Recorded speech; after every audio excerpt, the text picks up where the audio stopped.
To Centrex, thank you for changing lives, including mine. Thank you, former Mayor Speaker Sally Belmonte, for starting Centrex project. And thank you, Mayor Joy Belmonte, for continuing the legacy that have already helped a lot of students and families. To our graduates today, remember this.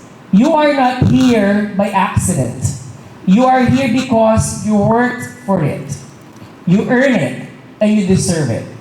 I believe na kayong lahat, kaya kayo nandito because you are the best students. Kayo ang mga creme de la creme. Ibig sabihin, the futures are in your hand. The future is in your hand. Kayo ang mga susunod na mga successful politicians, successful doctor, or even engineers. As Centrex scholars, you are expected to do more, be more, and give more. Congratulations, mga kapwa ko Centrex scholars. Maraming salamat po at mabuhay tayong lahat.